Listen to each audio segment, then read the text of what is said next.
ಈ ದಿನ ಲೋಕ ಸಂಚಾರ ಕನ್ನಡದ ಕಿಟಕಿಯಿಂದ ವಿವಿಧ ದೇಶಗಳ ಆಗು ಹೋಗುಗಳಲ್ಲೊಂದು ಇಣುಕು ನೋಟಕ್ಕೆ ಸ್ವಾಗತ. ನಾನು ಸ್ವಪ್ನ.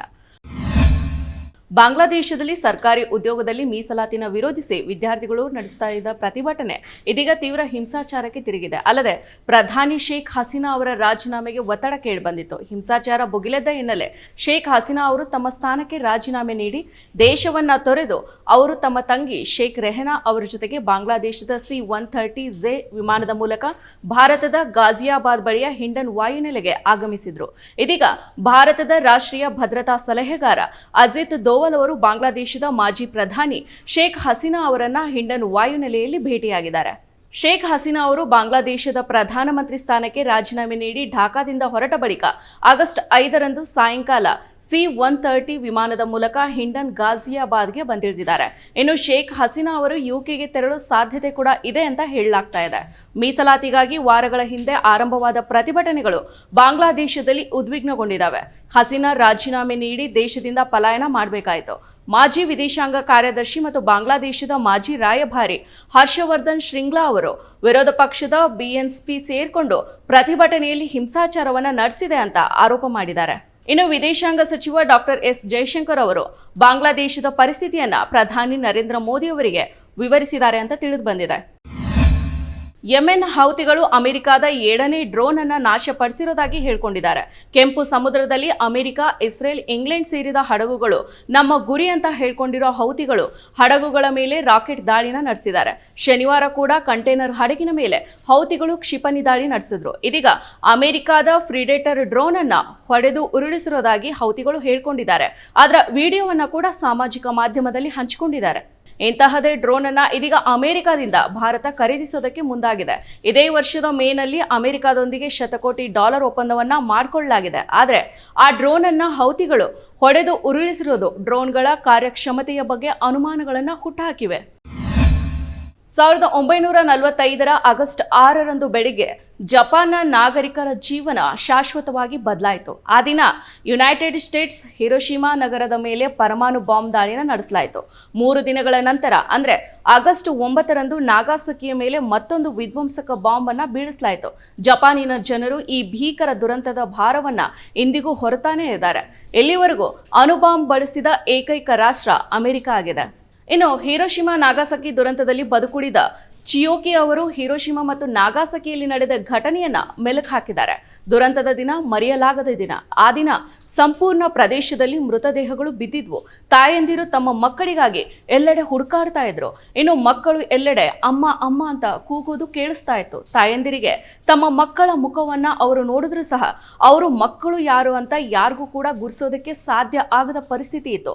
ಸುಮಾರು 3 ಲಕ್ಷ ಜನರು ಅಮೆರಿಕದ ದಾಳಿಗೆ ಬಲಿಯಾದ್ರು ಅಂತ ಹೇಳಿದ್ದಾರೆ. ಪಾಕಿಸ್ತಾನದ ಮಾಜಿ ಪ್ರಧಾನಿ ಇಮ್ರಾನ್ ಖಾನ್ ಅವರು ಒಂದು ಪ್ರಕರಣದಲ್ಲಿ ಬಂಧನಕ್ಕೊಳಗಾಗಿದ್ದು ಈಗ ಅವರು ಜೈಲಿನಲ್ಲಿದ್ದು 1 ವರ್ಷ ಕಳೆದಿದೆ. ಅಲ್ಲದೆ ಜೈಲಿನಲ್ಲಿರೋ ಅವರನ್ನ ಬಿಡುಗಡೆ ಮಾಡುವಂತೆ ಒತ್ತಾಯಿಸಿ ಅವರ ಸಾವಿರಾರು ಬೆಂಬಲಿಗರು ಸೋಮವಾರ ರ್ಯಾಲಿನ ನಡೆಸಿದ್ರು. ಪ್ರಧಾನಿ ಇಮ್ರಾನ್ ಖಾನ್ ಅವರು ಕೆಲವು ಪ್ರಕರಣಗಳಲ್ಲಿ ಖುಲಾಸೆಗೊಂಡಿದ್ದಾರೆ. ಆದ್ರೆ ಇದೀಗ ಪ್ರಕರಣವೊಂದರಲ್ಲಿ ಜೈಲು ವಾಸನ ಅನುಭವಿಸ್ತಾ ಇದ್ದಾರೆ. ಸೋಮವಾರದಂದು 1 ವರ್ಷದ ಗಡಿಯನ್ನ ತಲುಪಿದ ಮಾಜಿ ಪ್ರಧಾನಿ ಇಮ್ರಾನ್ ಖಾನ್ ಅವರನ್ನ ಅವಿಶ್ವಾಸ ಮತದ ನಂತರ ಏಪ್ರಿಲ್ 2022ರಲ್ಲಿ ಅಧಿಕಾರದಿಂದ ತೆಗೆದುಹಾಕಲಾಯಿತು. ಅವರು ದೇಶದ ಅತ್ಯಂತ ಜನಪ್ರಿಯ ವಿರೋಧ ಪಕ್ಷದ ನಾಯಕರಾಗಿ ಉಳಿದಿದ್ದಾರೆ. ಆದಾಗ್ಯೂ ಫೆಬ್ರವರಿಯಲ್ಲಿ ನಡೆದ ಚುನಾವಣೆಗಳಿಂದ ಪಾಕಿಸ್ತಾನದ ಅತಿದೊಡ್ಡ ರಾಜಕೀಯ ಪಕ್ಷವಾಗಿ ಅವರ ಪಕ್ಷ ತೆಹ್ರಿಕ್ ಇನ್ಸಾಫ್ ಹೊರಹೊಮ್ಮಿದೆ. ರಷ್ಯಾ ಮತ್ತು ಉಕ್ರೇನ್ ಜೊತೆಗೆ ಅವರ ಸ್ನೇಹಪರ ನಿಲುವಿನಿಂದಾಗಿ US ಆದೇಶಗಳ ಅಡಿಯಲ್ಲಿ ಪಾಕಿಸ್ತಾನದ ಸರ್ಕಾರ ಸ್ಥಾಪನೆಯಲ್ಲಿ ಅವರನ್ನು ತೆಗೆದುಹಾಕಲಾಗಿದೆ ಅಂತ ಖಾನ್ ಹೇಳಿದ್ದಾರೆ. ಖಾನ್ ಅವರ ಭ್ರಷ್ಟಾಚಾರ ವಿರೋಧಿ ಸಂದೇಶ ಮತ್ತು ಹೊಸ ಪಾಕಿಸ್ತಾನದ ದೃಷ್ಟಿಕೋನ ಪ್ರತಿಧ್ವನಿಸ್ತಾನೇ ಇದೆ. ಅವರ ಸಾಮಾಜಿಕ ಮಾಧ್ಯಮದ ಉಪಸ್ಥಿತಿ ಅವರ ಪಕ್ಷದಿಂದ ನಿರ್ವಹಿಸಲ್ಪಡ್ತಾ ಇದೆ. ಅವರ ರಾಜಕೀಯ ವಾಕ್ಚಾತುರ್ಯವನ್ನ ಜೀವಂತವಾಗಿರಿಸ್ತಾ ಇದೆ. ಶರೀಫ್ ಸರ್ಕಾರದೊಂದಿಗೆ ವ್ಯಾಪಕವಾದ ಅಸಮಾಧಾನವನ್ನ ಒತ್ತಿ ಹೇಳುತ್ತೆ. ಆರಂಭದಲ್ಲಿ ಒಗ್ಗಟ್ಟಿನಿಂದ ಹೋರಾಡ್ತಾ ಇದ್ದ PTI ತನ್ನ ಕನ್ವಿಕ್ಷನ್ ಅನ್ನ ಒಂದು ರ್ಯಾಲಿ ಪಾಯಿಂಟ್ ಆಗಿ ಬಳಸಿಕೊಂಡಿದೆ. PM ಶರೀಫ್ ಮತ್ತು ಅಧ್ಯಕ್ಷ ಆಸಿಫ್ ಅಲಿ ಜರ್ದಾರಿ ನೇತೃತ್ವದ ಒಕ್ಕೂಟ ಆರ್ಥಿಕ ಬಿಕ್ಕಟ್ಟು, ಏರ್ತಾ ಇರೋ ಹಣದುಬ್ಬರದ ಬಗ್ಗೆ PTI ಬೆಂಬಲಿಗರಿಂದ ನಿರಂತರ ಪ್ರತಿಭಟನೆಯನ್ನ ಎದುರಿಸ್ತಾ ಇದೆ. ಪ್ರಸ್ತುತ ಅಧಿಕಾರದಲ್ಲಿರೋರು ಖಾನ್ ಅವರ ಜನಪ್ರಿಯತೆಯ ಬಗ್ಗೆ ಎಚ್ಚರದಿಂದಿದ್ದು ಅವರನ್ನ ಕಂಬಿಯ ಹಿಂದೆ ಇಡೋದಕ್ಕೆ ನಿರ್ಧರಿಸಿದ್ದಾರೆ. ಅವರ ಕಠಿಣ ಪರಿಸ್ಥಿತಿಗಳ ಹೊರತಾಗಿಯೂ ಪಾಕಿಸ್ತಾನದ ಭವಿಷ್ಯದ ರಾಜಕೀಯದಲ್ಲಿ ಅವರು ಇನ್ನೂ ನಿರ್ಣಾಯಕ ಪಾತ್ರವನ್ನ ವಹಿಸಬಹುದು ಅಂತ ಅವರ ಅನುಯಾಯಿಗಳು ನಂಬ್ತಾರೆ. ಸದ್ಯಕ್ಕೆ ಇಮ್ರಾನ್ ಖಾನ್ ಅವರು ತಮ್ಮ ಜೈಲು ಕೋಣೆಯಲ್ಲಿ ಓದೋದು ಮತ್ತು ವ್ಯಾಯಾಮ ಮಾಡೋದ್ರಿಂದ ತಮ್ಮ ದಿನಗಳನ್ನ ಕಳೀತಾ ಇದ್ದಾರೆ. ಗಾಜಾ ಪಟ್ಟಿ ಮೇಲೆ ಇಸ್ರೇಲ್ ನಡೆಸ್ತಾ ಇರೋ ತನ್ನ ವೈಮಾನಿಕ ದಾಳಿಯನ್ನ ಇನ್ನೂ ಕೂಡ ಮುಂದುವರಿಸಿದೆ. ಈ ಆಕ್ರಮಣದ ಮಧ್ಯೆ ಅಪಹರಣಕ್ಕೊಳಗಾದ 89 ಪ್ಯಾಲೆಸ್ತೀನರ ಹುತಾತ್ಮರ ದೇಹಗಳನ್ನ ಹಿಂದಿರುಗಿಸಿದೆ. ಗಾಜಾದ ಆರೋಗ್ಯ ಸಚಿವಾಲಯದ ಪ್ರಕಾರ ಅಕ್ಟೋಬರ್ 7ರಂದು ಪ್ರಾರಂಭ ಆದ ಗಾಜಾ ಪಟ್ಟಿಯಲ್ಲಿ ಇಸ್ರೇಲ್ ಆಕ್ರಮಣದಿಂದ ಕೊಲ್ಲಲ್ಪಟ್ಟ ಪ್ಯಾಲೆಸ್ತೀನಿಯರ ಸಂಖ್ಯೆ 39,653ಕ್ಕೆ ಏರಿದೆ. ನಿರಂತರ ದಾಳಿಗಳು ಮತ್ತು ಬಾಂಬ್ ಸ್ಫೋಟಗಳಿಂದಾಗಿ ಗಾಯಗೊಂಡವರ ಸಂಖ್ಯೆ 91,535ಕ್ಕೂ ಹೆಚ್ಚಾಗಿದೆ. ಈ ಪೈಕಿ ಹೆಚ್ಚಿನವರು ಮಹಿಳೆಯರು ಮತ್ತು ಅಪ್ರಾಪ್ತರಾಗಿದ್ದಾರೆ. ಇನ್ನು ಆರೋಗ್ಯ ಪ್ರಾಧಿಕಾರದ ಪ್ರಕಾರ ಇಸ್ರೇಲ್ ಕಳೆದ 24 ಗಂಟೆಗಳಲ್ಲಿ 3 ಹತ್ಯಾಕಾಂಡಗಳನ್ನು ಮಾಡಿದೆ. 30 ಪ್ಯಾಲೆಸ್ತೀನರನ್ನ ಕೊಂದು 66 ಜನರನ್ನ ಗಾಯಗೊಳಿಸಿದೆ. ಇಸ್ರೇಲ್ ಸೇನೆ ಆಂಬ್ಯುಲೆನ್ಸ್ಗಳು ಮತ್ತು ನಾಗರಿಕ ರಕ್ಷಣಾ ತಂಡಗಳ ಕಾರ್ಯಾಚರಣೆಗೆ ತಡೆಯೊಡ್ಡಿರೋದ್ರಿಂದ ಸಾವಿರಾರು ದೇಹಗಳು ಇನ್ನೂ ಅವಶೇಷಗಳ ಅಡಿಯಲ್ಲಿ ಸಿಲುಕಿದಾವೆ. ಇದರಿಂದ ಸಾವಿನ ಸಂಖ್ಯೆ ಇನ್ನೂ ಕೂಡ ಹೆಚ್ಚಾಗೋ ನಿರೀಕ್ಷೆ ಇದೆ. ಇದಾಗಿತ್ತು ಈ ಹೊತ್ತಿನ ಸುದ್ದಿ. ನೈಜ ಸುದ್ದಿಗಳಿಗಾಗಿ ನೋಡ್ತಾ ಇರಿ ಈದಿನ.com. ಇದು ಸತ್ಯ, ನ್ಯಾಯ, ಪ್ರೀತಿಯ ಧ್ವನಿ.